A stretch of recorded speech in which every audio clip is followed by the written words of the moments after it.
Hello, all you internet deviants out there faffing about on the internet looking for some modicum of entertainment. It's us again, Fats and Angry. I'm eating E- a sandwich. yes, Fats is eating a sandwich, a ham sandwich. Black Forest. As if that means any fucking thing, but you know. Hams from the Black Forest, yes, the pigs, the swine that hide in the trees of the forest. The tree pigs. You know, they're out there. Fucking prove to me they're not. You can't, can you? Yeah, that's what I fucking thought. Anyway, we're back to you again. We had a bit of a recording break, but what the fuck? We still haven't posted any of this nonsense online anyway, so you people don't know. But it is April 19th, just to give a basis on when this is being recorded. And today we're going to talk about The Shining, The Shinin, The Shoeing. That Stanley Kubrick film, What with the Scaries.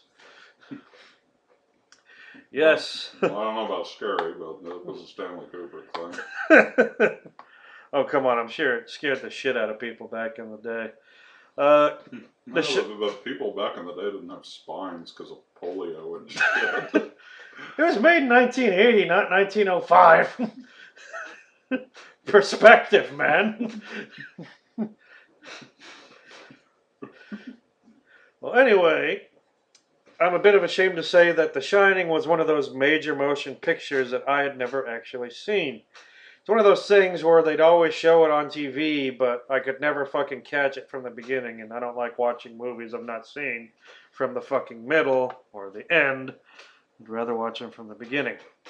So, finally managed to find it on DVD, because all the people I knew had a copy had it on VHS, which doesn't do me any fucking good, because I don't have a VHS player right now.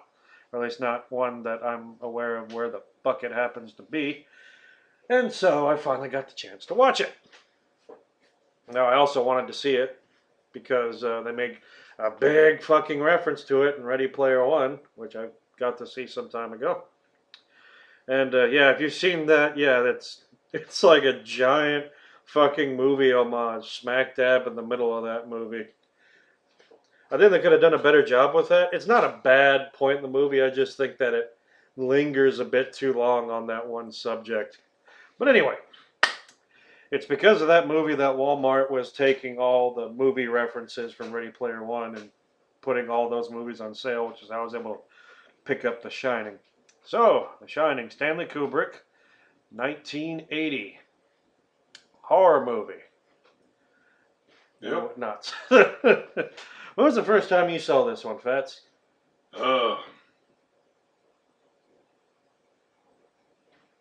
Probably like when I was 10. Really, that early? Yeah, my mom had a roommate that really liked renting horror movies, and you know, they didn't censor the kids from whatever it was they rented. And so, Growing up in the 80s. yeah, so I got a lot of see a lot of horror movies early on. That might explain like your great taste for horror movies. Yeah, and I don't remember a whole lot about like when I saw it as a kid.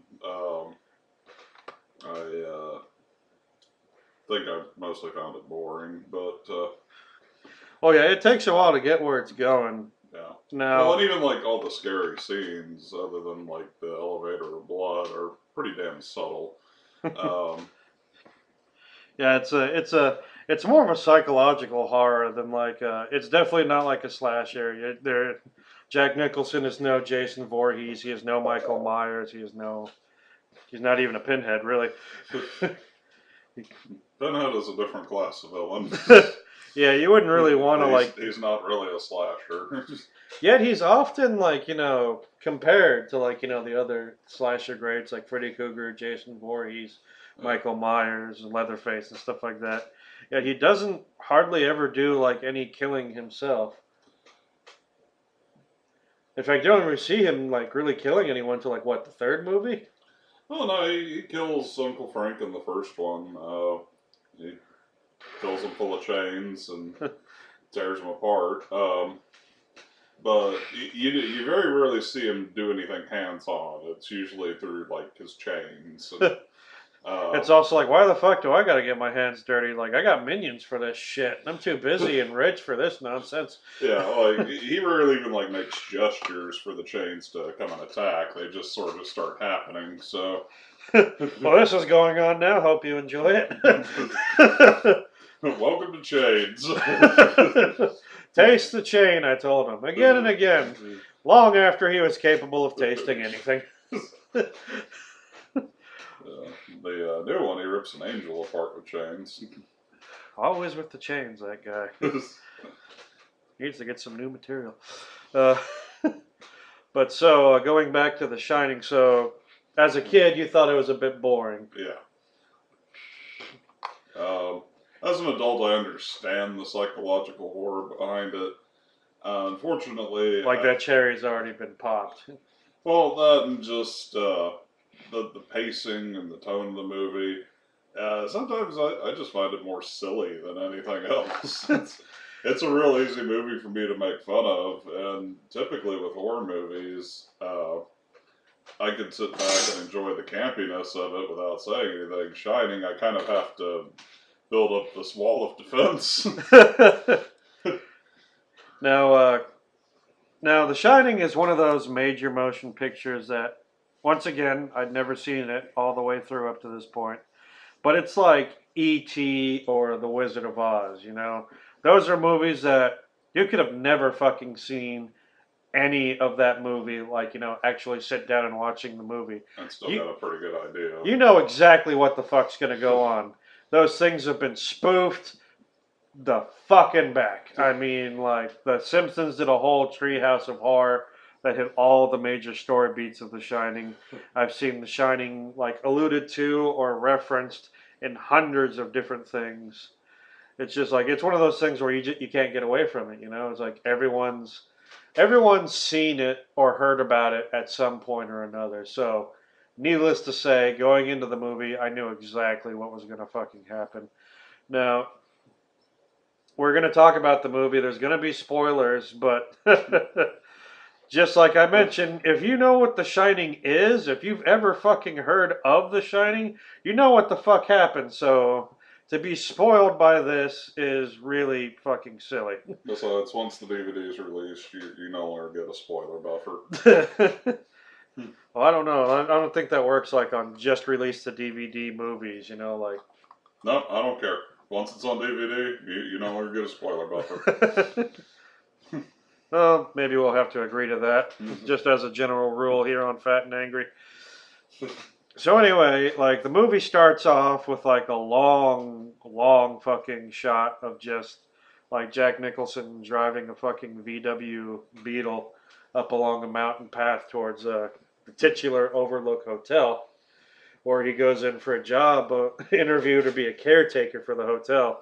Now, it seems kind of like a basic ass job. The hotel's like, it's like, what did they say? It was like a 5-hour drive just to fucking get there by car. Yeah. Maybe not that exactly that long, but it is a long fucking drive. And they explain, like, since it's like on a fucking mountain. Boy, wouldn't that suck to, do that drive and, do the interview and not get the job? Yeah, that was just like, fuck, I demand to be reimbursed for gas money, you assholes. That's 10 hours of driving to and from. Would you like some coffee? I'm taking the whole fucking pot. You shitheads owe me. I'm taking this chair too. Fucking try and stop me. Maybe just willing to drive up there is like the criteria for the job. If you make it here, you win. Well, he clearly wants the job. He fucking put in the effort. He doesn't have to know shit about maintenance to give him a job. So, yeah, they explained to Jack Nicholson's character, who is also named Jack Torrance. I'm guessing they didn't want to confuse Mr. Nicholson at the time. They explained to him that a caretaker, just like the hotel shuts down from, what'd they say, like fucking. I don't know, but it's for like 7 months. Yeah, it's like 7 months out of the year, and it's a long fucking, essentially just during the winter, because It's just too costly to keep the road clear. It's too costly to keep everything running. People just don't bother going there during the winter, so they shut the whole fucker down.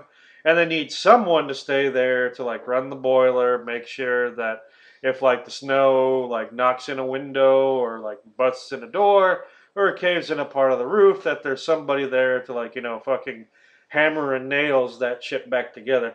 They say you'll be in charge of maintaining the facility. Is like, no.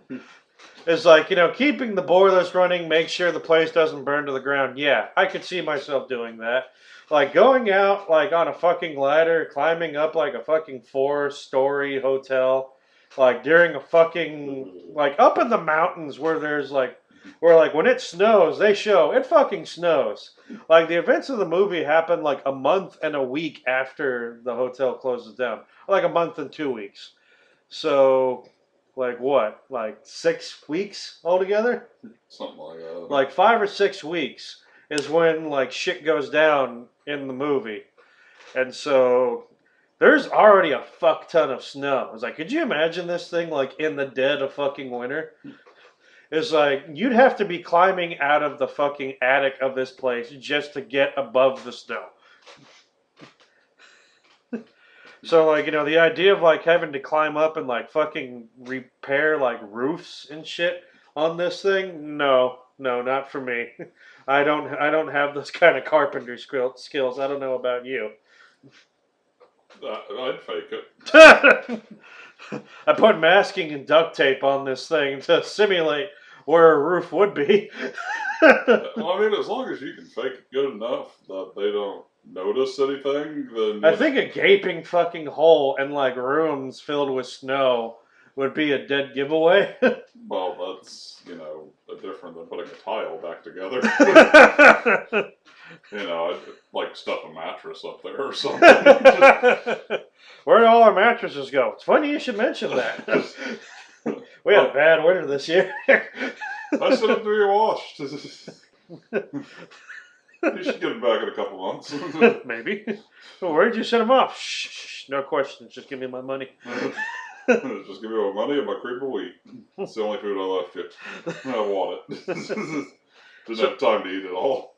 So, just as like a Chekhov's gun, they mentioned that, I hope you got something to keep you busy because one of our caretakers we had in the past, under the past manager, he went crazy and killed his whole family with an axe.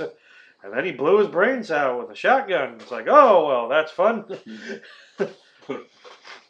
So like in Jack Nicholson, he's like, oh, good to know. It's like, and one thing we should point out that was like the first thing I thought of when I was watching this is like, Jack Nicholson has all the subtlety of a fucking flashbang. Yeah, he already looks shifty as hell. And the first time you see him, he looks like he's the kind of guy who would murder his family with a fire axe. And as soon as he starts talking, there's no doubt in your fucking mind that that's exactly what's going to happen. I'm sitting there, it's like every time I pause it, it's like, yep, that's a crazy face. Pause it again, that's another crazy face. Yeah. I was like, all I'm getting are crazy faces from Jack here. Yeah, we paused it several times throughout the movie because we were making fun of it and laughing. And just so many times, I could imagine it as a shirt. Just a shirt with Jack Nicholson's face, nothing else, no explanation, no words, just his face. Well, there's a great bit, like towards the middle of the movie, where it's just Jack Nicholson with like an overgrown, like, well, not like a beard, but just like he hasn't shaved in a week. Just him staring off slack-jawed into the middle distance, and it's like and the camera's on him for like 15 seconds, and he barely even blinks the whole time. It's like, yeah, he looks like he's okay. And then, like, after his interview, there's the part where he's driving up with his family, and he already just sounds completely fucking sick of them. It's like, we're to understand that he's a family man who's taken his family up to be cooped up with them for like 7 fucking months. Yeah, he's not even at the hotel yet. He's just on the car ride, and He just looks like he is fucking done with their nonsense.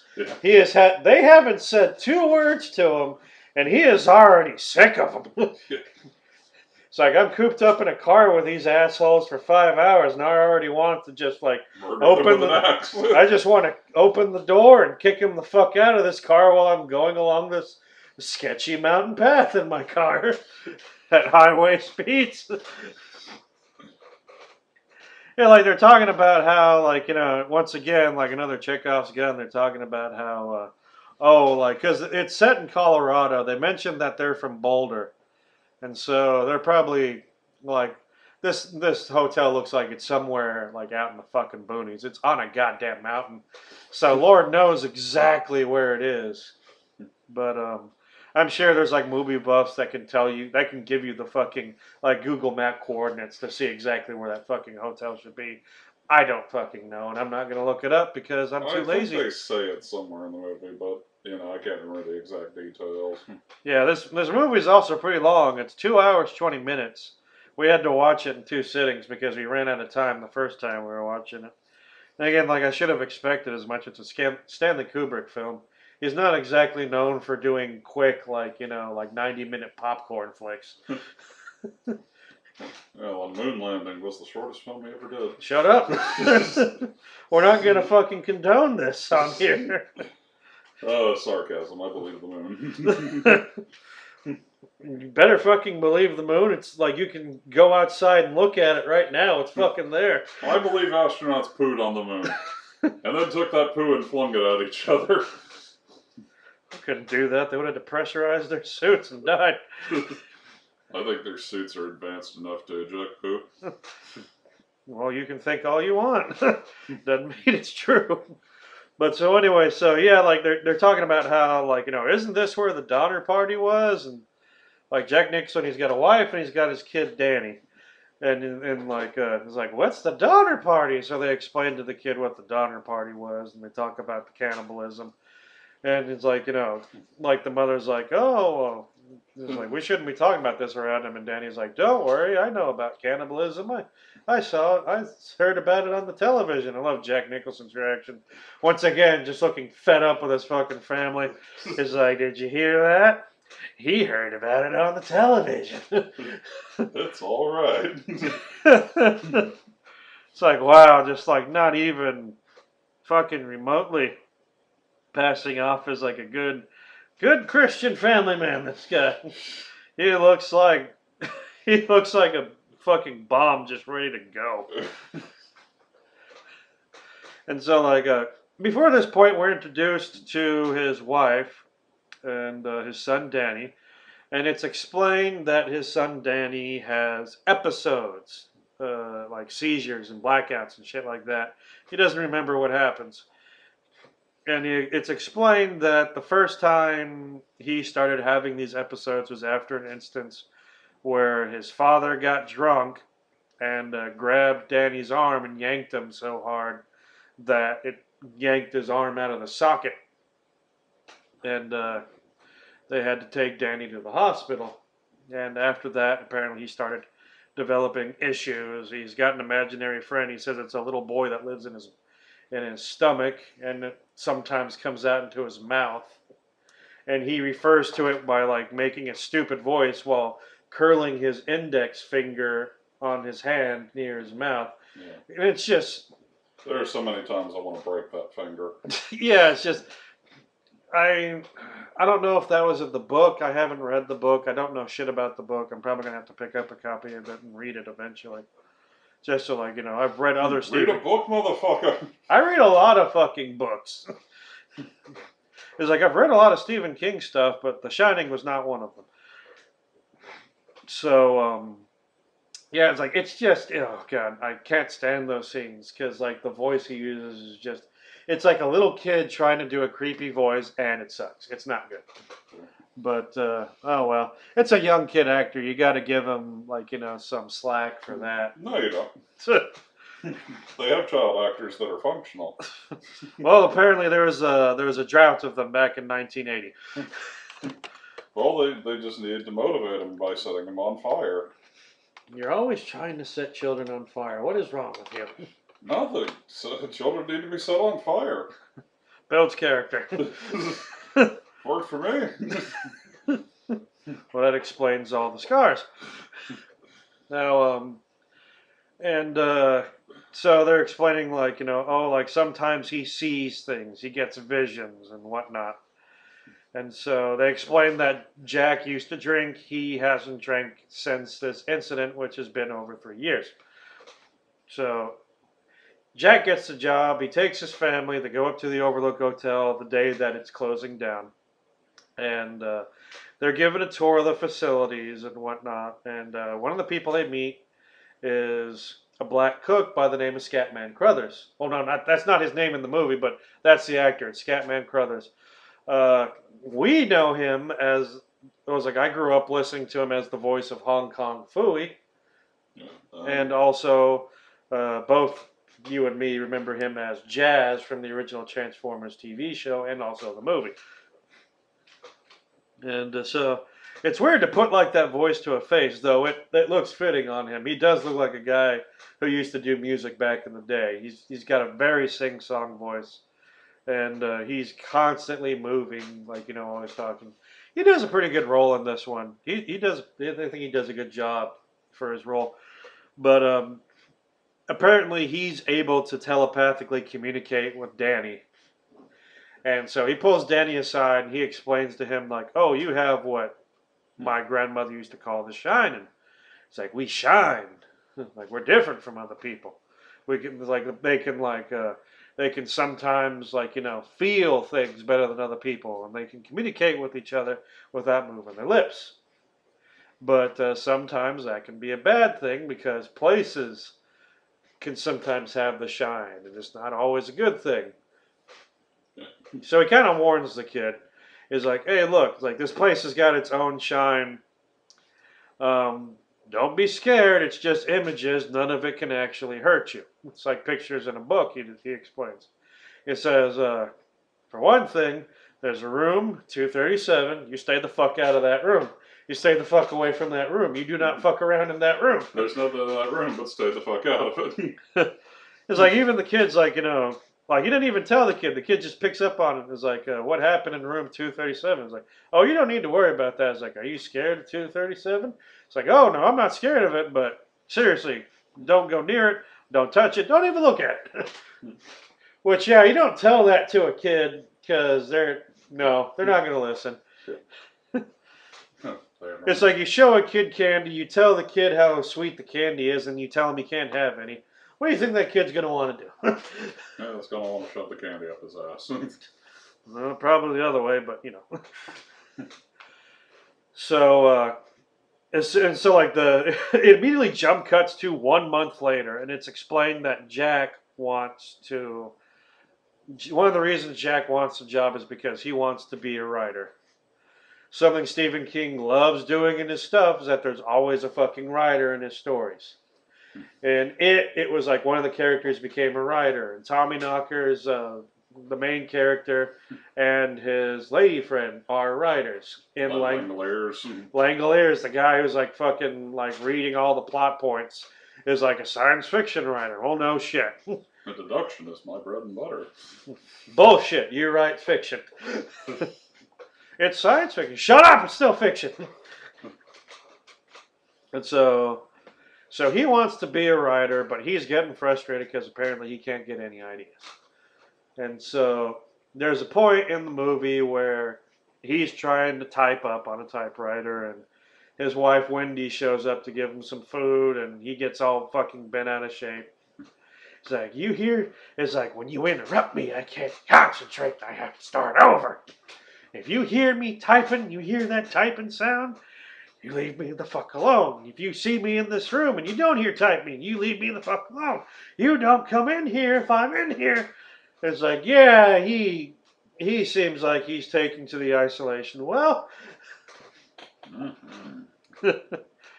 And so, like, Danny starts, they do a lot of scenes of Danny, like, rolling around on his big wheel. Like, there's one of those old plastic tricycle big wheels. And I do, like, a lot of long cuts of him just, like, riding around on this thing. And he keeps seeing these two little girls that we're to believe are the daughters of the caretaker that went insane and murdered his family. He keeps seeing us, and of course they're like, play with us, Daddy, forever and ever. And that famous fucking scene that's been spoofed a billion fucking times. It's like that scene itself. It has the underlying creep factor, but it's the fact that they keep cutting it with scenes of the chopped and hacked up bodies of the two girls, and they keep showing the scene with the elevator with the blood pouring out of it. They milk the fuck out of that scene. I'm guessing Stanley Kubrick just really liked how that scene came out, and so he's like, we're gonna fucking milk this son of a bitch for the whole movie.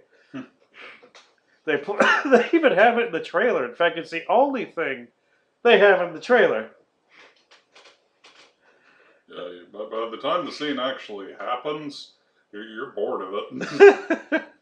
It was like, oh, we're finally getting to this point now. Oh, it's about fucking time. We're 2 hours in the film. Oh, let's see. Oh, yeah, she's just going to scream at it. No. Yeah, it's like by then it's kind of Done. unclimactic, So it keeps going on. You see that they got all this food to go through. So they're cooking a different meal every night. And, Wendy and Danny are making their own fun. They actually have functioning TV, which Dan, to be way out there in the boonies and still be getting a TV signal, it's actually quite impressive. Though the phone lines go down pretty much immediately. Though they still have contact with a police station through a wireless ham radio. I thought it was the fire department.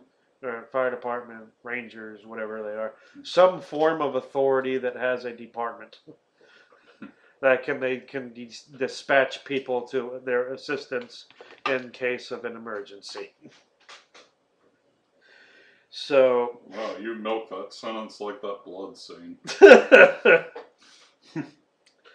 So anyway, we see that they're they're making the best of it. They're enjoying the food. They're going around the hotel exploring. They're going outside and having snowball fights. There's the giant fucking overlook maze, which is right next to the hotel. And the whole time you're watching Jack not getting accustomed to it. He is not okay.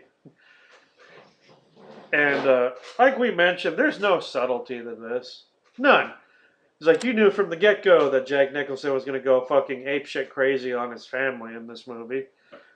When they're doing the scenes that they're trying to visibly show him slowly going insane, there's oh, big fucking surprise that. Yeah. So if I didn't know shit about this movie, I would know that he was going to murder the fuck out of his family.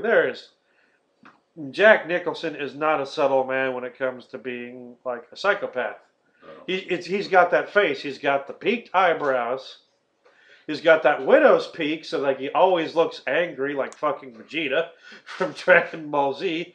And he's got that menacing, it's either that evil fucking maniacal grin, or that I am so fucking done with you and everything that has to do with you scowl of his. It's that's all you get. Evil scientist grin or murderous scowl. And it's just anywhere between those two. So, no matter if he's smiling or frowning, it's not a good time. Yeah. No, I haven't read the book either.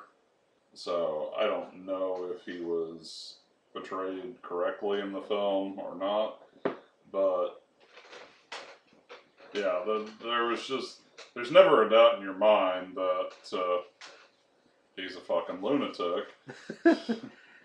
In fact, you're pretty sure that he was he was a lost fucking cause before he even ever set foot in the sun. He was a lost cause before the movie started. I'm having to wonder how the fuck he got married to Wendy in the first place and had a kid with her. Yeah, not to not be mean to the actress, but in that movie, she is just hideous to behold. And she looks uglier every scene. Of course, she's going through a psychotic break of her own, watching Jack go nuts. And so she just gets like uglier and uglier throughout the movie. Now it's I believe it's Shelley Duvall. I believe is her name is. Her outfits just keep getting more like frumpy and. Well, I haven't heard that word in a while, but yeah, that's a good way to describe it. Just like homely and frumpy and just basic. It's like by the end of the movie, you expect her to be looking like a fucking like background extra from Little House on the Prairie. Just like we need to just cover you in layers to cover up the ugly. And now Shelley Duvall, I wouldn't really call her an ugly woman, but the one thing that they do in the movie, they want her to look plain.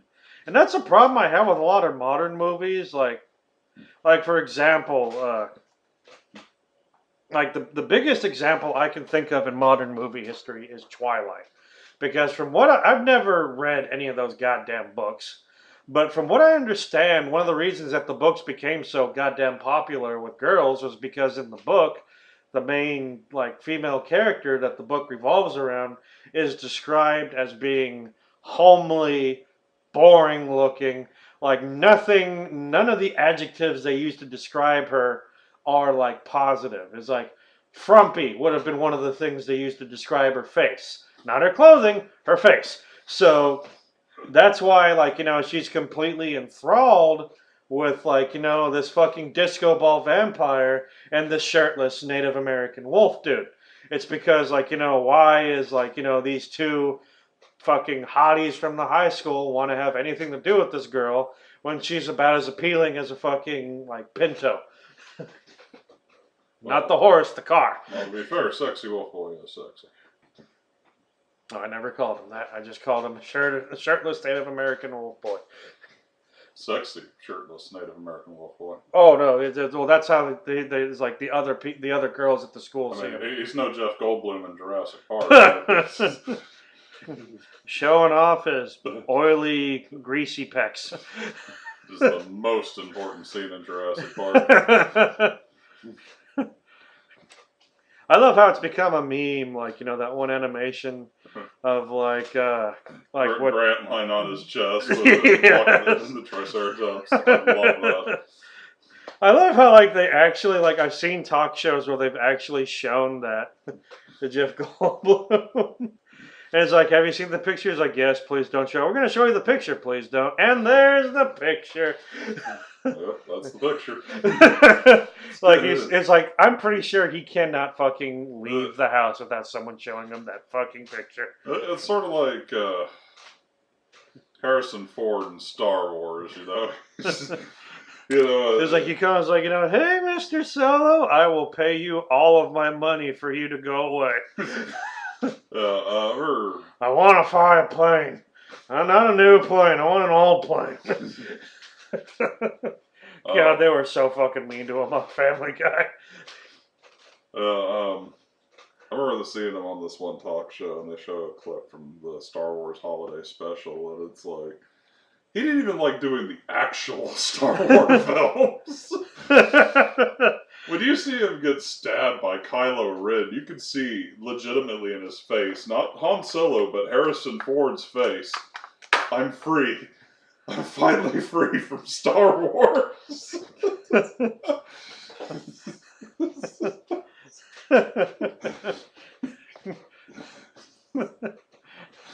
It's just that relief. You almost expect him to reach his hand out and touch Kylo's face and say thank you. It's like watching Golem get the ring in The Return of the King. He doesn't care that he's fallen in lava. He's got his ring. He's happy for like the next like 3.8 seconds that before his brain is smelted. And he is incapable of feeling anything. But anyway, God, like how... All right, well, that's one thing you get when you listen to us. You get to go down the rabbit hole and then try to climb your happy ass back up out of it. How the fuck did we end up here? From Shining to Star Wars. To Lord of the Rings.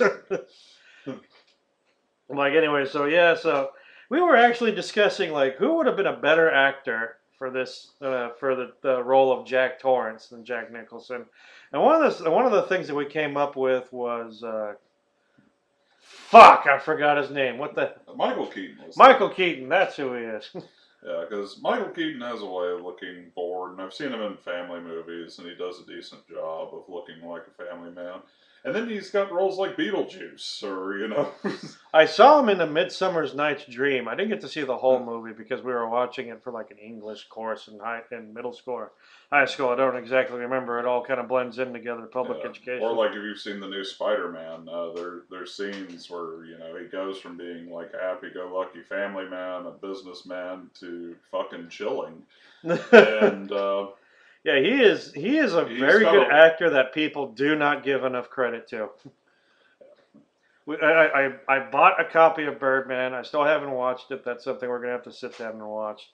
I was literally listening to Game Grumps today, and they were talking about how it's like the best anything they've ever seen Michael Keaton in. It's like, I'm willing to take that bet. It's like, I own the fucker. I just haven't, like, you know, like, taken it out of the shrink wrap to watch it. So that's going to be another one to put up on the watch list. But yeah, Michael Keaton, particularly because he can go so well between it, and he does know subtlety.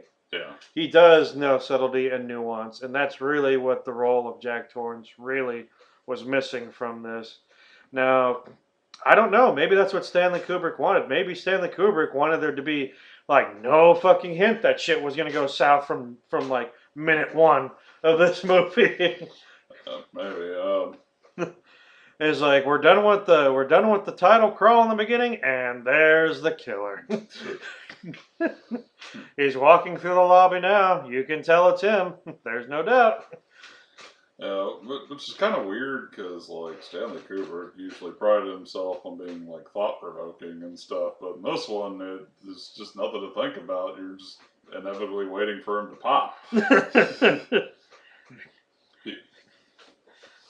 And so, like, yeah, you see, like, Jack, like, slowly start to lose it, and finally... Slowly, nothing. You're right, how stupid of me. I really should have checked myself there. Well, like, you see him quickly, at the speed of fucking light, drive down into that fucking mouth of madness. He's already in the mouth of madness. He's just digging the hole deeper. It's like he's in the mouth of madness. He's been chewed up and swallowed, and then chewed up and swallowed again. He just keeps getting vomited back up, and then chewed on and swallowed again. It's like a dog that just won't stop eating its own vomit. Well, like we finally see Danny, he finally gets pulled into the room 237, the room that he was fucking told not to go in because he's a kid and is stupid, because children are stupid in particular, especially in movies. Jesus Christ.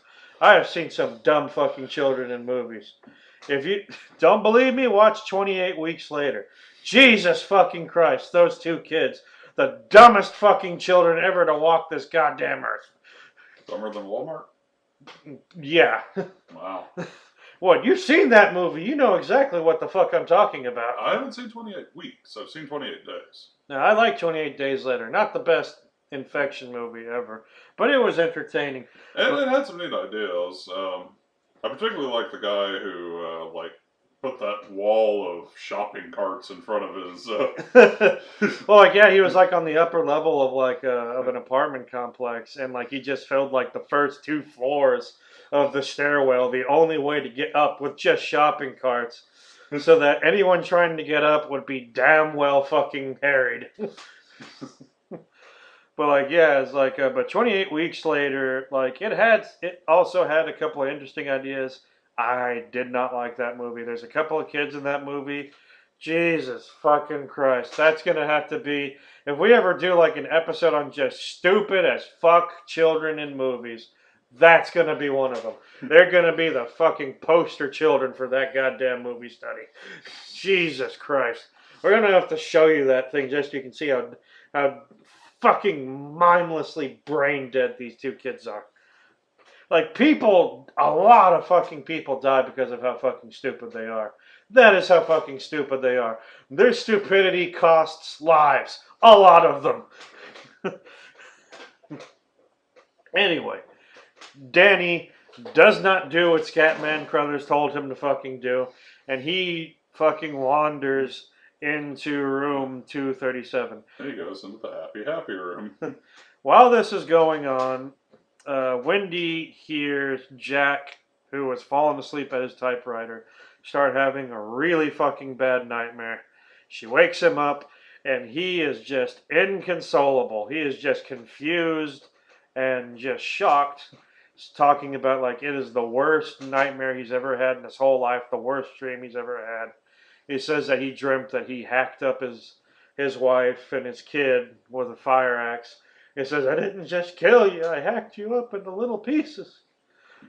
And of course, like, Wendy's a bit disturbed by this, obviously, since Jack has not... Wendy is disturbed by burnt toast. Yeah, it's like, Shelley Duvall did a good job of just looking like she is breaking down at an ever-increasing rate. That's just... this. She does a good job of just emphasizing a slippery slope of a mental breakdown. At no point is she recovering from any of it. Yeah, it's like right when it just piles on. It's like there's a doctor that goes to examine Danny like in the beginning of the movie when he has like one of his first blackouts, and he's talking with, and the doctor's like trying to get some information, and like when she's describing to the doctor about how Jack used to drink and how Jack injured Danny, and that's when Danny started having these episodes and started talking to himself and all this stuff. And like while she's describing this, you can just see the tired, sad look on her face. She immediately busts out with a cigarette, and she's got like that broken home look to her. Just like like the increased need to smoke. It's like I'm not smoking because I'm addicted to nicotine. I'm smoking because if I don't, I'm going to start pulling out my hair and eating it right in front of you type smoking. Or like she's literally like, she's resting her head in her hand while she's still got the cigarette, like, in the two fingers of the hand she's using to hold up her head. Just like very subtly shaking it. When you want to talk about subtle, she does a much better job with subtlety in this movie. She could have honestly taught Jack Nicholson a bit of subtlety to that.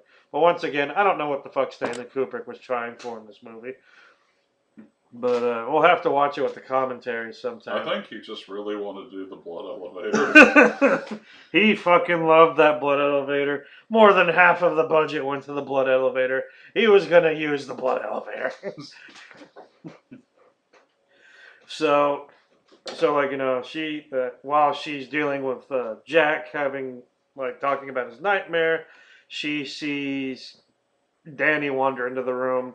His sweater and his shirt's all fucked up. He's got some messed up marks on his neck. She's trying to ask him what happened, and he won't talk. He's just sucking on his thumb. She immediately assumes that Jack is somehow responsible for it. And, like, she... Jack is so dumbfounded by it, he can't even talk. He's just got like a hand that he doesn't even know how to gesture because he's so fucking dumbfounded. It's like the guy just woke up from the worst nightmare of his life. He's crying and sobbing unconsolably because, like, this dream just disturbed him so much.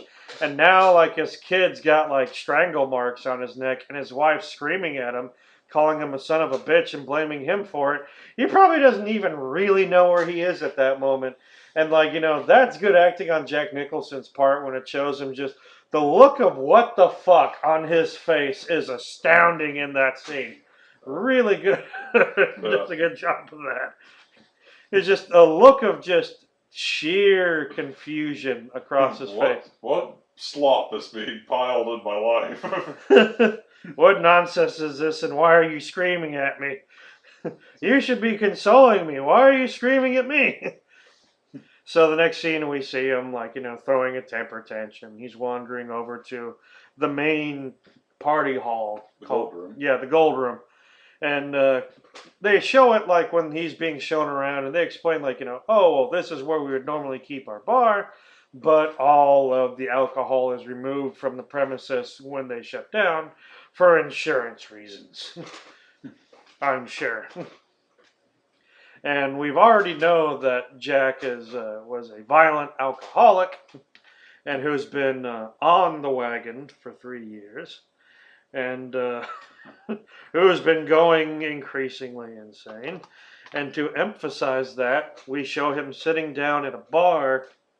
Like he does the famous line, "I'd sell my soul for a glass of beer." Well, like I've always heard the line, like, I'd sell my soul for a drink, but it's I'd sell my soul for a glass of beer. It's like, man, it's like your soul must not be worth shit for you to be asking for a glass of beer, not even a whole can, just a glass.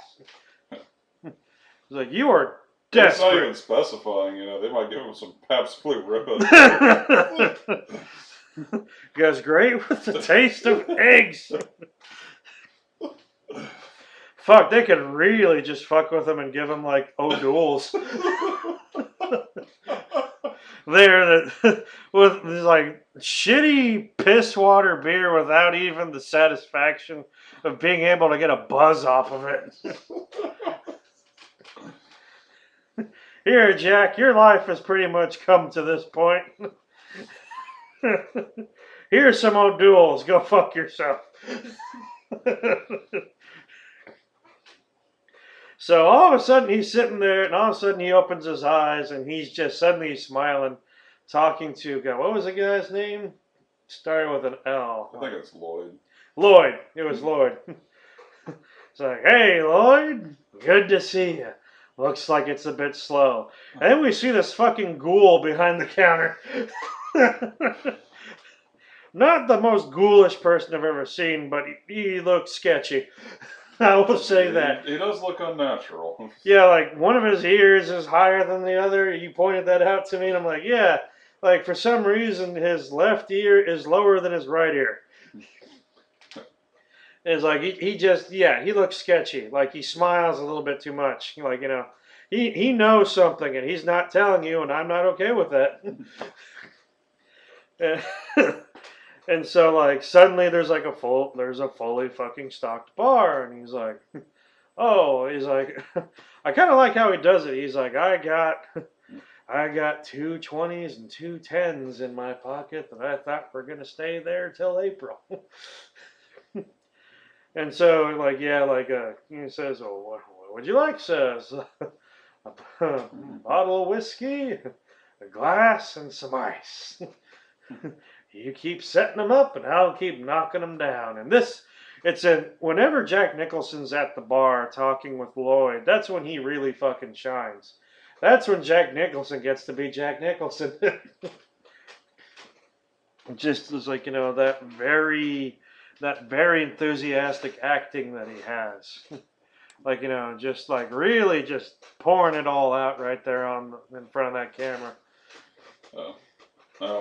One thing me and Angry here noticed was when he opens his wallet, he doesn't have any money. And we're thinking, where the hell did that $60 go? It's like, this is 1980. Like, it's gonna take you a lot longer to burn through $60 fucking in 1980 than it is now. It's like I could still do like a decent amount with $60 now. Imagine what you could do back in 1980. Mm-hmm. Well, you could buy at least 30 G.I. Joes. God, those. They used to be $2. Ah, man, imagine that. Imagine me. Like nowadays, fucking action figures are what, like $15? I've seen G.I. Joes go as much as 18 at Walgreens. Fuck Walgreens. I ended up buying a Storm Shadow figure from Walgreens because I didn't have it. You are a man of impulses. Well, I take my collection seriously. Yeah, you don't fuck around with that, I've noticed. If I say I'm collecting, I'm committing. Committing to the deed, sir. So, of course, like Jack Nicholson tries to take his wallet out, and there's like nothing in it, and I said, "Is my credit good here, Lloyd?" "Oh, of course your credit's good, sir." I was like, "Thanks, Lloyd." It was like, yeah, that's after you say those words, I'd sell my soul for a glass of beer. I would not want to go on credit. Oh, your credit's wonderful, sir. Well, really, I thought like a soul wouldn't be worth that much, really. Like, considering like all things considered, that is. So yeah, and so like Danny has some episodes, and apparently he's able in his catatonic state to reach out to He's able to shine to his friend. yes, he's able to shine to his cook friend, Scatman Crothers, and I don't remember what his fucking character's name is. He is Scatman Crothers, and he will always be Scatman Crothers, or Hong Kong Phooey, or Jazz. He is one of those three. So he summons the Autobots. Jazz, transform and roll out. From fucking Miami, that is a dedicated man. So that is someone who is like, really like, concerned about these good folks here. Well, two good folks and one barely contained psychopath there at the Overlook Hotel. He flies all the way from fucking Miami, goes back to Colorado, rents a car, takes a fucking snowcat up the mountain to get to this hotel. Yeah, which I believe they said was a 5-hour drive. Well, no, it was a 5-hour drive to get from the Denver airport just to get to his friend's place to pick up that snowcat. Lord knows how long he was in that snowcat going up that mountain. Yeah, because it ain't as fast as a car. No, and they said it was like a 5-hour drive by car. Yeah. Like that, it's like that snowcat, that shit crawls. That shit crawls, and God, you want to talk about isolation? Fuck that hotel. That's where they show Scatman Crothers in that snowcat. This thing is a tiny little cab. This thing is a fucking tiny box you wedge your happy ass into. And God, that just dark with just looming trees and white. That's it. Barely illuminated. That shit looked fucking grim. Yeah, and it's like if something bad was going to happen. Like if you run out of gas or your battery shorts or your battery goes just dead. like, something bad was going to happen to the kid, man. He was going on a long shot that he had a chance to do anything about it. Because he had to fly from Florida. It's like, I'm getting like, 5 hours in the car. And then probably at least 10 hours in the snowcat. Fuck that. He was probably 2 days in the fucking snowcat. He probably had to take provisions so he didn't end up like the fucking Donner Party that was mentioned earlier. He had to go hunt deer so he could eat the snowcat. It's like, frozen deer jerky. Should we mention like the fucking pictures in Mr. Crothers' fucking bedroom? They show like Scatman Crothers like in his bedroom, like in his pajamas, just on his bed, watching his little TV because it's the '80s and that's all they fucking had. It's like my good old fucking my good old fucking sketchy ass 12-inch TV. The kind of TV the kind of TV that you could bludgeon a man to death with if you could pick it up. Yeah, that required upper body strength. It's like they make it a point to show that he has not one, but two pictures of naked African women. One of them has an afro that would prevent her from going through doors.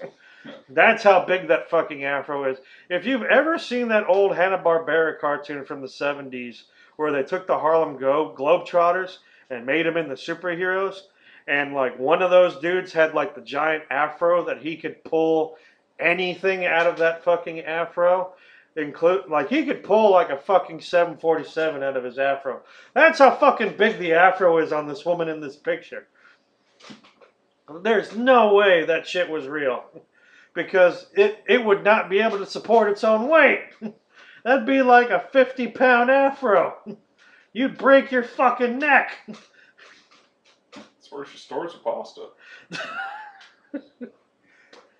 It's like, Jesus. It's like they make it a point to, like, the slow pan out to show these pictures. He's got one on the wall right above the TV, and there's another one on the opposite end of the room right above his bed. Yeah, she has a more reasonable afro. Yes, she has a realistically proportioned afro. But I was like, why? Like, for one, why would... Well, maybe he was a wild man of the 60s and the 70s. Maybe. More importantly, why would they need to spend so much time doing an establishment shot of these two pictures? I don't see how they added to his character. I don't see how they helped the narrative. Yeah, it just kind of made you go, why? It's like, man, they're really focusing on those pictures. This is the part that didn't make it to TBS. Yeah, when they show this shit on TNT, those aren't the parts that they're going to show. Maybe Stanley Kubrick was worried that they were going to show this movie on cable. So he wanted to put like a big fuck you to the cable company. He's like, edit this shit out. I'll make sure I get my blood elevator. Another shit for them to edit. It's like, no, we can show the blood elevator on basic cable. We'll just tell everyone it's fucking Kool-Aid. Cranberry juice. All of the cranberries, goddammit. This is cranberry bog's worth of cranberry juice. We brought the cranberries and the bog. We're bringing the bog to you, fucking Ocean Spray. Speaking of which, I've seen this bottled water that's essentially the water from a cranberry bog. It's not cranberry flavored. It's just they take the water out of the cranberry bogs. That can be good for you. It's a bog. Would you drink bog water? Think about it. Roll that word around in your mouth. Bog water. I'm just kind of wondering, like what sort of health properties do they think are actually going to be gleaned from drinking the bog water just because there's cranberries in there. It's not like the cranberries are crushed or anything. It's just cranberries. Organic waste was sitting in this shit for a while. Drink up. Fish fucking it. Did we filter it? I don't know. Drink it. So anyway, so yeah, fucking Scatman Crothers' spidey sense is tingling and he's going on a fucking trip. And at this point, yeah, like, Jack is going, if you thought he was going insane before, now he's in fucking Warp Factor 5. Because now he's really seeing shit.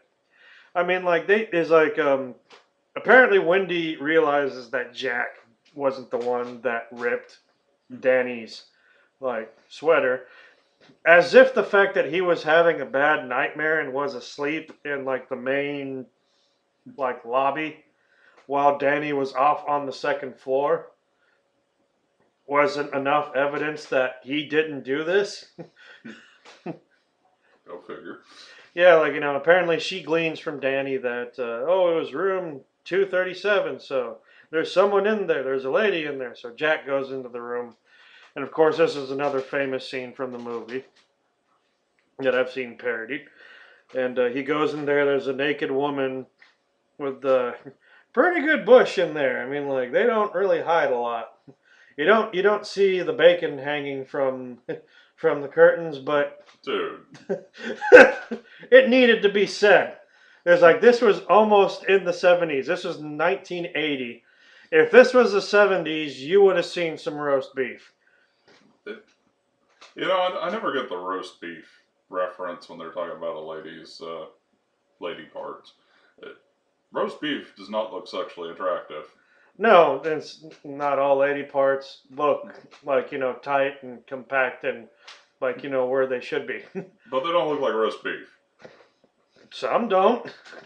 None do. I've seen some that do. I've been to some dark corners of the internet. Shut your whore mouth with your whore lies and go back to Whore Island. Obviously, you stayed on the lighter side. Come to the dark side. It's fucking grim.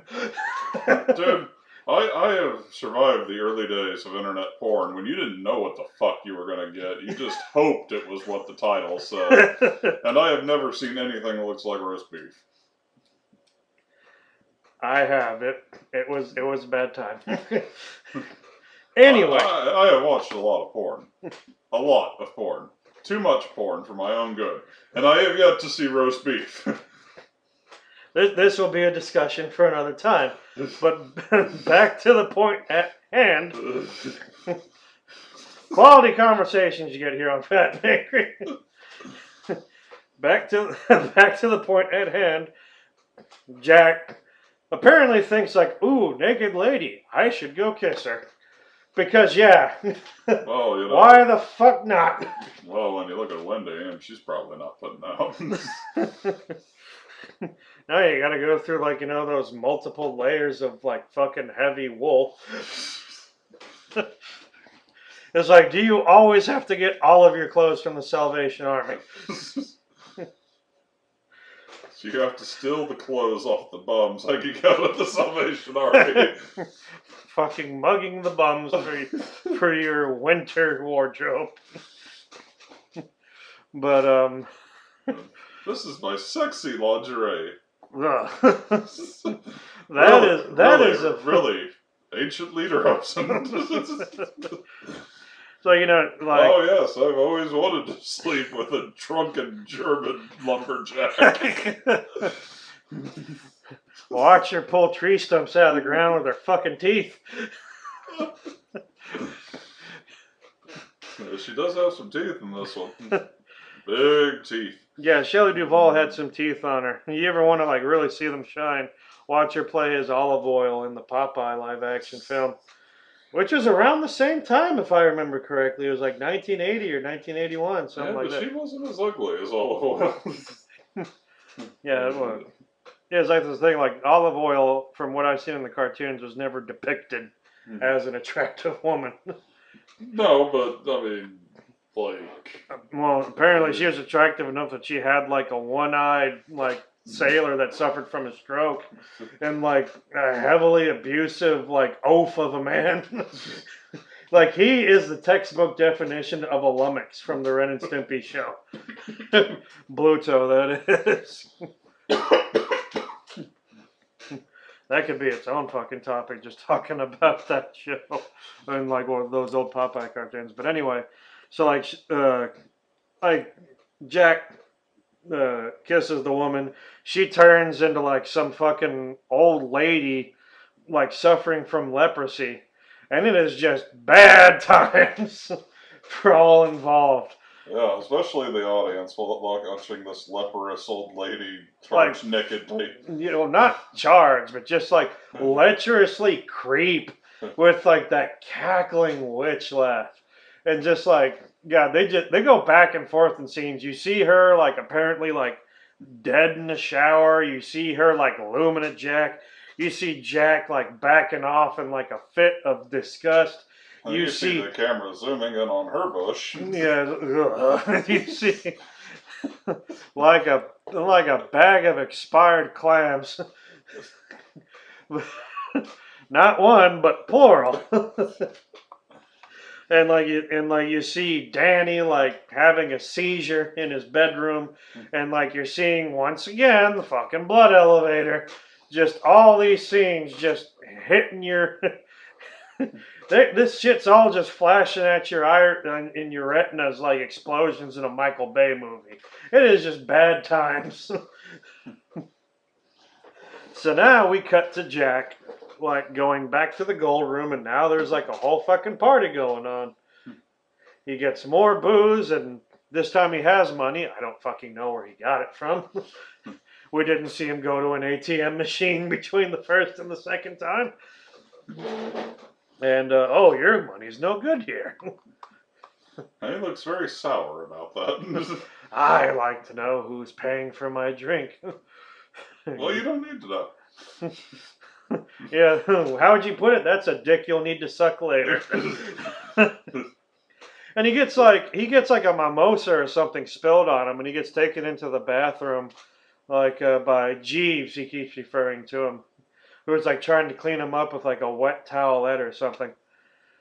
And like Jack Nicholson realizes that this is what like the guy from The caretaker that killed his family. yeah, And it's blew like his brains out. oh, it's like oh yeah, you're the guy.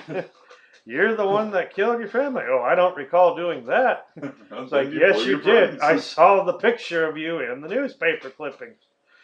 You do see him looking at some newspaper clippings. I'm assuming that he was looking for this for his inspiration to do like his horror story that he was planning on doing. Yeah. But, yeah. So, like, the guy, but he says, like, oh, it's like, I'm afraid you're mistaken, sir. I'm not the caretaker. You've always been the caretaker. Just like I've always been here.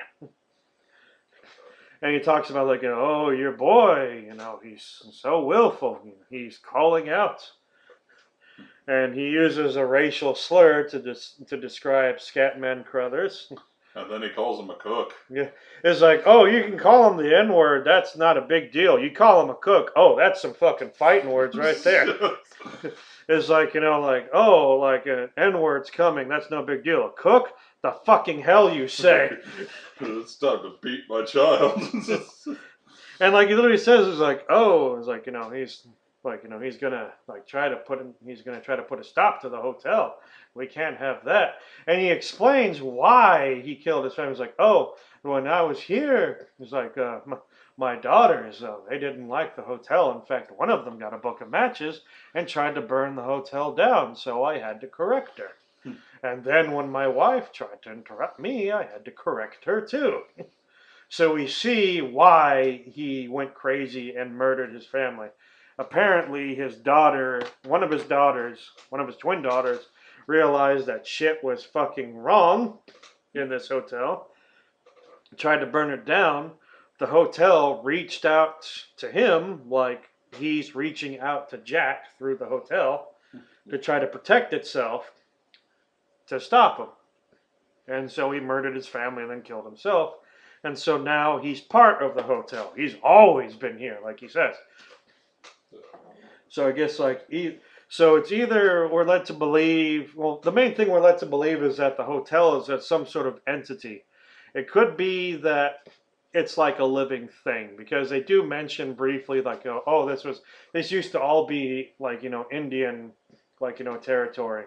Like, the whole Indian burial ground nonsense, so they don't say Indian burial grounds. Yeah. But, so like, yeah, they said like, oh, they were still fighting off the Indians when they were building this place in like the late 1800s. So it might be an Indian mass grave. Yeah, something like that. Ground. Just like, like bad juju, all kinds of like crazy shit like that. Alright, we've killed the Indians, let's just build the foundation on top of them. Yeah, why not? What's the worst that could possibly fucking happen?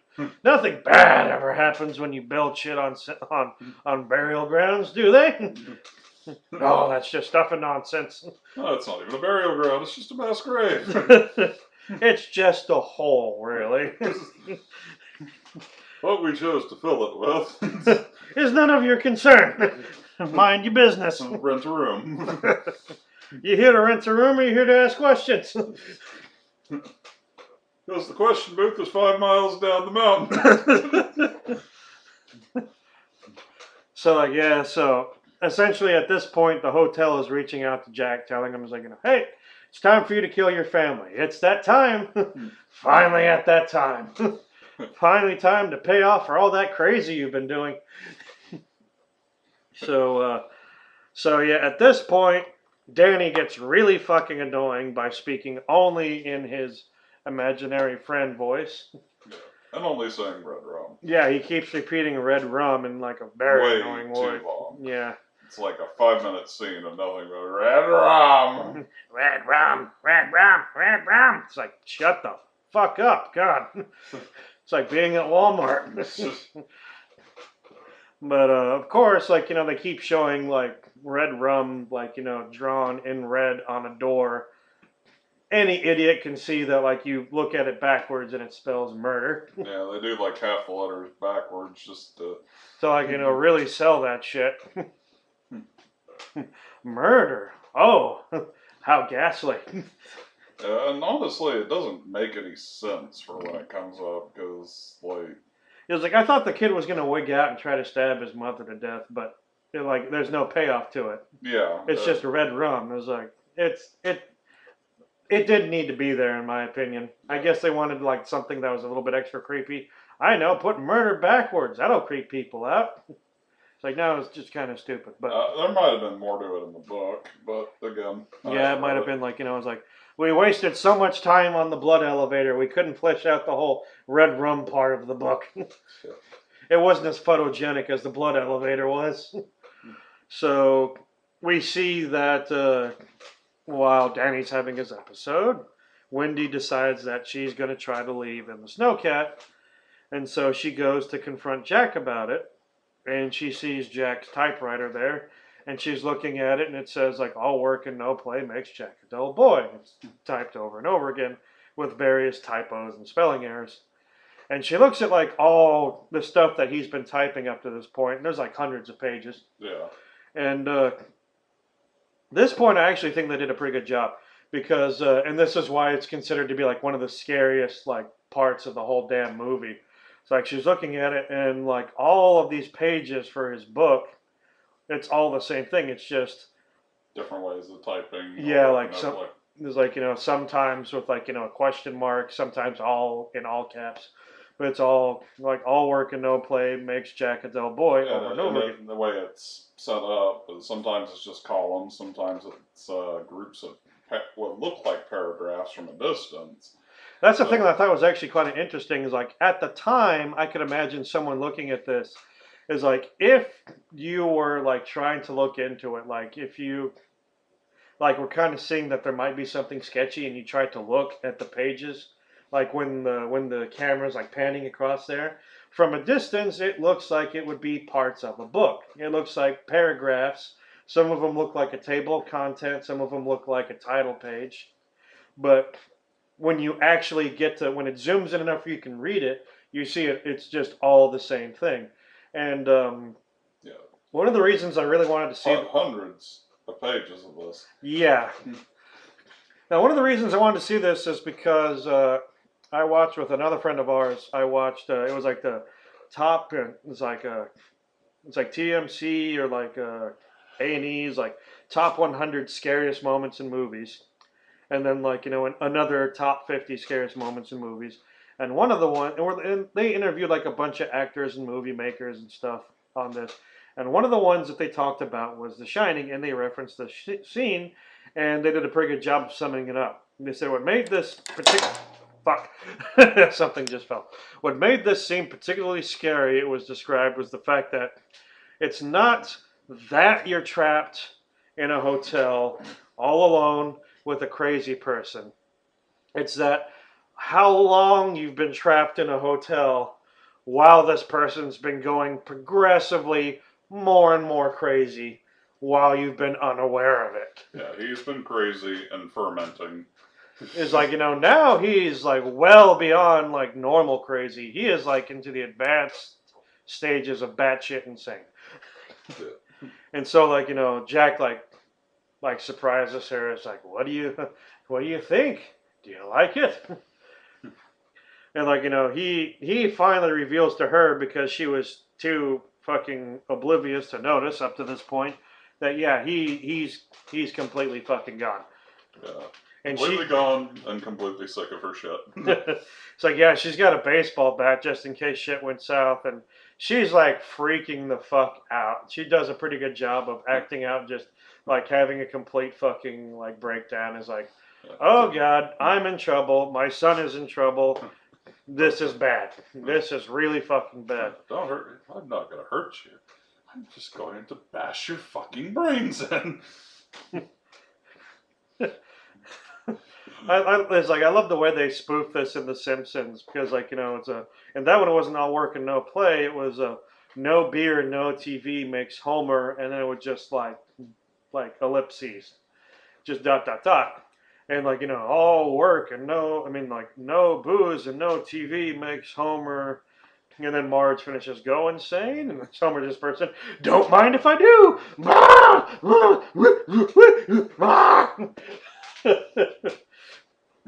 Great Simpsons moments of the past. Love those Treehouse of Horrors. So yeah, while he's like trying to creep up on Wendy, Wendy manages to hit his hand with the bat. He recoils like, "Ow! You hit me!" And she whops him on the fucking head. I think she hit him for real. She may have not hit him hard, but it honestly looked like he got whopped with that baseball bat across the Well, head. it is a Stanley Kubrick film. He likes his authenticity. Yeah. It's like, she's going to hit you. She's not going to hit you hard, but she's going to hit you. And so he gets hit and he goes tumbling down the stairs and he gets knocked out. Next thing he knows, he's getting dragged into the cupboard or the food pantry by Wendy, and she locks him in there. And she says that she's going to go try to take Danny and go get help and to bring back a doctor because he's obviously concussed. He just like laughs at her and says, "You're not going to be happy when you see the radio and the snowcat," because he's taken all the transistors out of the radio and he's taken all the spark plugs out of the snowcat, so both of them are useless. So now they're really fucking stuck there. And while she's gone, some of the imaginary friends he's made in the hotel is like, "Oh, we think that you might not have the stomach for this, Jack. We think that you might not be ready." He's like, "Just give me one more chance and I'll take care of it." It's like, "All right, Jack, we have faith in you." And that is an advanced level of crazy when your hallucinations unlock a door for you. That's like a fucking superpower. That's like the Joker levels of madness. Because didn't DC and like say that technically the Joker's insanity is a superpower? Yeah, it's basically reached a point that it's a superpower. So yeah, it's like Jack Nicholson must have like tapped into some of that Joker that he'd be doing back in '89 or later on, and like 9 years later for the original Batman theatrical film. But yeah, it's a whole nother can of worms to talk about. But so like Well, I don't have much to say about that one, but well, not much good things to say about it. I don't really even have that much bad things to say. I just say it sucks and try to move on with my life.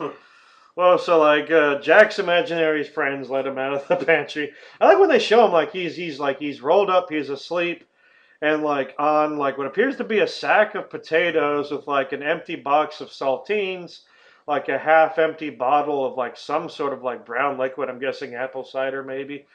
A jar of peanut butter and yeah, box of big, Oreos. not a jar, a fucking tub. A tub of peanut butter, a box of Oreos, some Ritz crackers. Like apparently, when he realized he was trapped in there, it looked like an empty can of Spam. He just like gorged himself on snacks.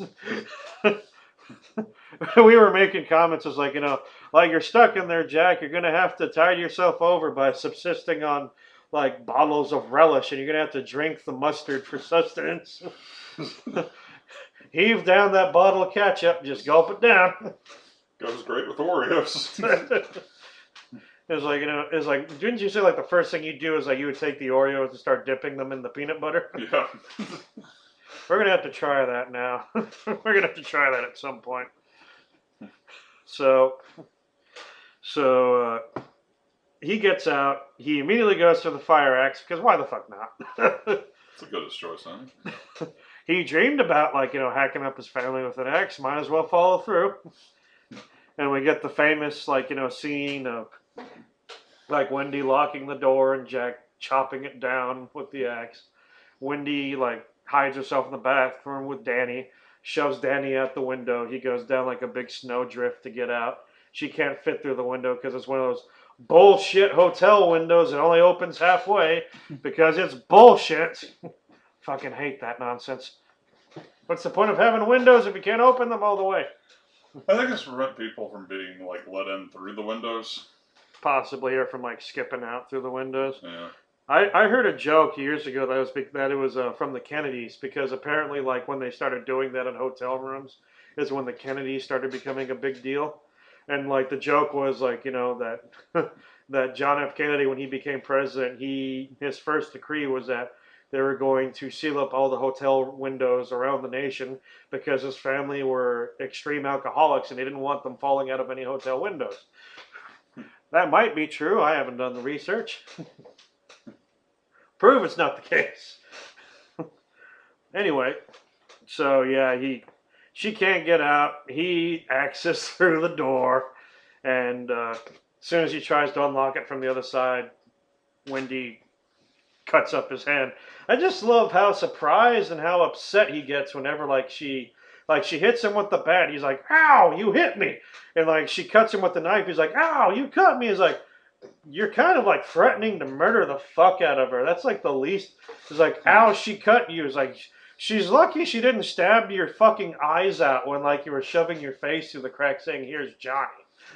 It's like, "Here's ow, ow, my eyes, ow, ow, ow." Bad wife. Stop it. I need those for seeing. It's like, fuck. It's like, she should have just started carving into his face like she was trying to make a jack-o'-lantern out of it.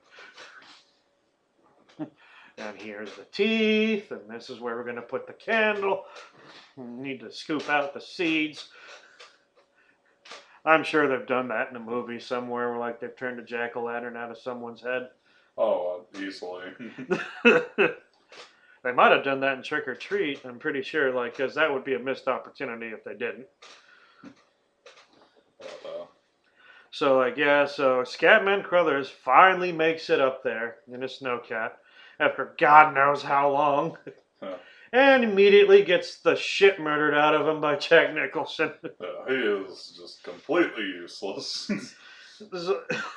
I can't imagine just how upset people would have been in the movie because they don't really ham it up that he's coming, but they make it a point to show you that he is coming, he's getting closer, he's finally here, he's gonna save the day. Holy shit, he's dead. Yeah, they spend a long time showing that he's gonna get there. And unfortunately, I'm guessing as this was 1980, this is before they got out of the habit of the black guy always dies in the horror movie. Is that was kind of a fucked up stereotype. If you're gonna kill the black guy in the movie, have more than one black guy, because come on, that's not fair. Well, at some point in horror movies, the black guy would say black people do not survive long in these situations, and then that would assure that if he said that, he's going to make it to the end of the movie. It's the first time I remember that being obvious was in, what was it, Deep Blue, the one with the giant super shark? I think Deep Blue was one. I think one of the Scream movies. There were a few others. Well, in Deep Blue, they have Ice-T, and I'm pretty sure one of the prerequisites of him being in that movie was that he was not going to die. Yeah. But they did get Samuel Jackson.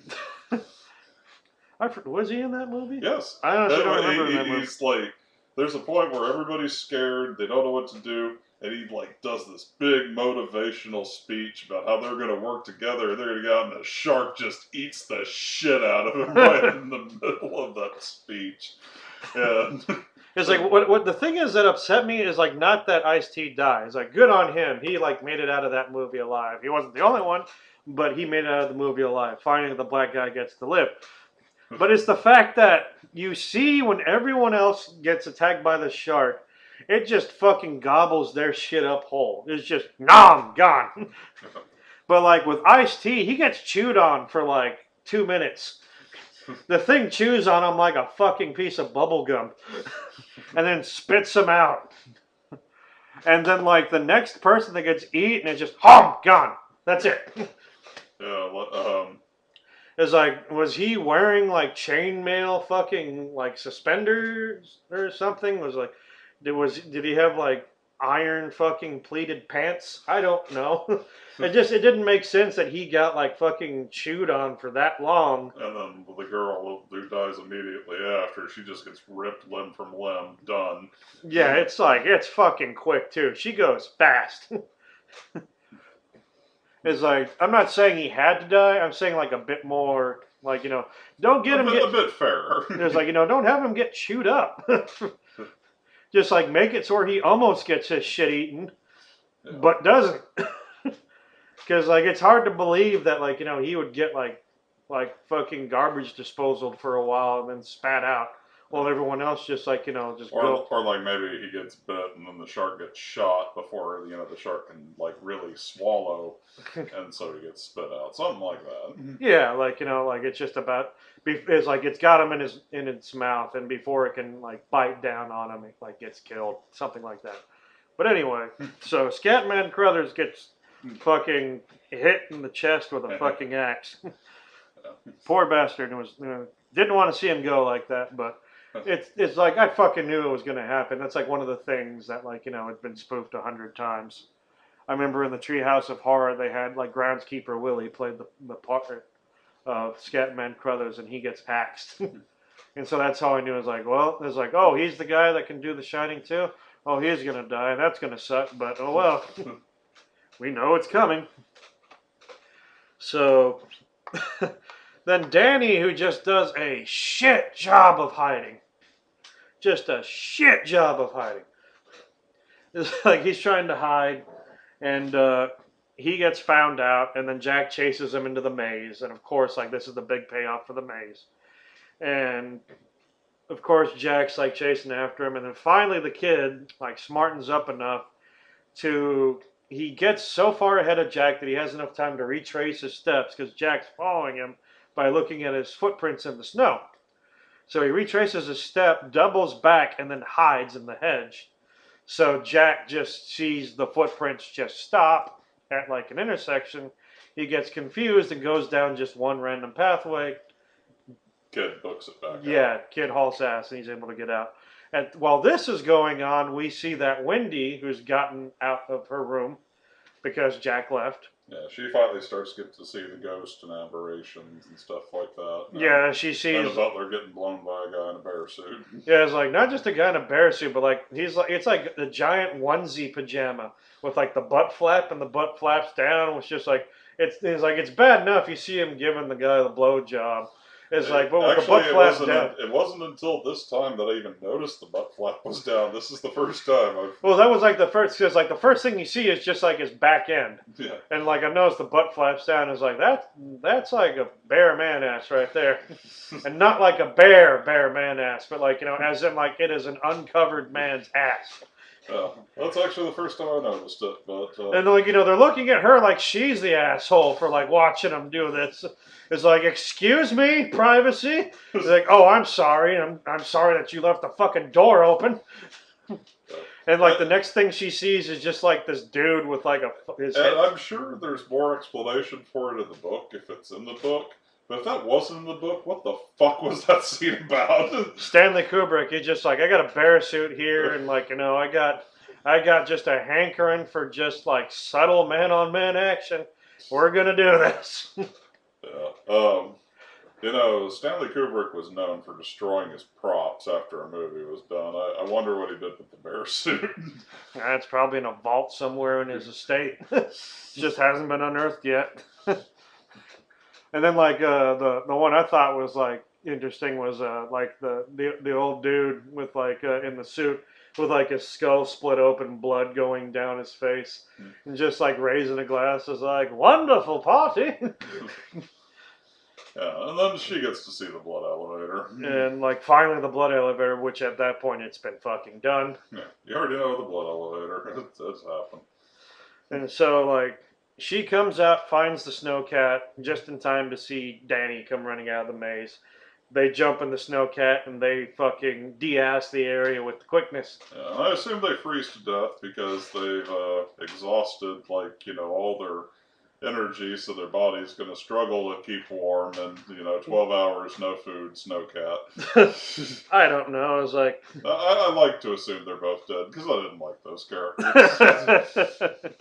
Well, we see that Jack gets horribly lost in the maze and freezes to death. Yeah, freezes to death with just that goofy look. It's just like with his eyes kind of rolling up like he's got like just a bad migraine when he was freezing to death. It's like an inconvenient migraine. It's like, oh, I'm freezing to death, and now this. And then, of course, like the last scene, which is kind of like creepy, but it does like a slow pan and shot with like this old big band music playing in the background where they do the slow pan and you see like this giant group picture from the Golden Room, like all these people, and then like at the very front of the group, you see like like almost like he's the host of the party. You see Jack Torrance, and it says Overlook Hotel, July 4th party, or 1928. yeah, it's like 1924, 1921, something like that, like long ass time ago. And so we're led to believe is like we had a couple of theories like that everyone who dies in the hotel, their soul gets trapped there. All of the apparitions, the lady in the bath, uh, obviously the bartender. I imagine it's something like in Hellraiser, like the Cenobites, once they've been Cenobites for so long, they completely forget that they were once human. They only remember their time as demons in hell. So I think, once you become part of the hotel, eventually you forget about you, because that one, the guy who killed his family, he's like, I've always been here. He's like, I've always been here. It's like, well, where's your family? Oh, they're around. They're around the hotel somewhere. It's like, it's not like they could fucking leave. It just seems like the hotel is like a fucking like Hoover for souls. Like it just gobbles up souls. It could have been just like one person died in the hotel, and that's just like, well, that just got the fucking ball rolling, and it's just been snowball. Could be that the hotel gets more sentient as the more souls it gets, the more powerful it gets. Yeah. And so it just pulls people in. Jack could be just like, the second in what will eventually be a huge long ass line of caretakers that went insane and either killed or attempted to kill their whole families. It's like, it looks like that woman in the shower could have been like an old lady who like died there or drowned or killed herself or was murdered or something like that. We obviously know that the two twin little girls were killed by the first caretaker. You see just like skeletons everywhere, like when Wendy's running around. It could be that these are just people that could have just died in the hotel of natural causes. But like because they died in the hotel, their souls got trapped there. One idea I had was that Jack or a version of Jack was there when the hotel was built. And when he died, he got reincarnated as the next guy, the next caretaker who went crazy and murdered his family. And we're never really given a date as to when this happened, because like this guy who went crazy and hacked up his family, this could have been in the 40s for all we fucking know. And then like when he died, he gets reincarnated as Jack, and Jack is just the third iteration of the quote unquote caretaker of the hotel, because we see the first iteration in that group photo. But I don't know. Maybe they explain it more in the book. It's based on a Stephen King book, so I don't know. It's hard to say, because a lot of Stephen King's books go like out into left field and deviate from the book really bad. So, well, you mean like the movies based on them deviate from the books? Yeah. Because I don't see how the books can deviate from the books. But like it's like you haven't read Clive Barker. Well, no, it's like read Weed World. I dare you. Well, it's like I know there was a lot of unanswered questions in God, what was it? The Dark Tower. There was a lot of unanswered questions in It. From what I understand, well, I read the entirety of the Langoliers. Well, not the Langoliers, but the Tommyknockers, and there's pretty much like no like questions left over. Like they explain everything there. And so I don't know if The Shining is more like It or if it's more like the Tommyknockers. I'm gonna have to check out that book at some point. Maybe if we like talk about books, we'll get to that if I've already read it by then. No, you're not gonna get me to read a book. You illiterate bastard. I've got 400 plus D&D books that I gotta keep track of. I ain't reading no books. I don't know. If there's a decent amount of fluff there, I'll count them as like regular fashion books. But well, anyway. Well, we're at the hour 30 mark. I think we've talked enough about this movie. It was a long ass movie, and it was a long ass podcast about said movie. So we're gonna go ahead. Another round of bullshit. We're gonna go ahead and wrap it up here for now. All of you boys and girls and others that have been listening, thank you for listening. Like, comment, subscribe. Depending on where the hell we finally upload this shit, when I finally figure out how to put this shit together, might be on iTunes, might be on YouTube. Something. It'll be on something that can be heard with a computer of some description. Alright. Now eat a burger with a cheesecake on it. Or a cheesecake with a burger on it. A burger with a burger on it. Get a Meta-burger. No, a cheesecake burger, it kind of works with cheeseburgers. Just you got cake. I'd rather just have like I don't care what you like. I'm fat. And I'm angry. This has been Fat, and this has been Angry. Stay fat, well, with as much as your health permits, and stay angry. We'll see you next time.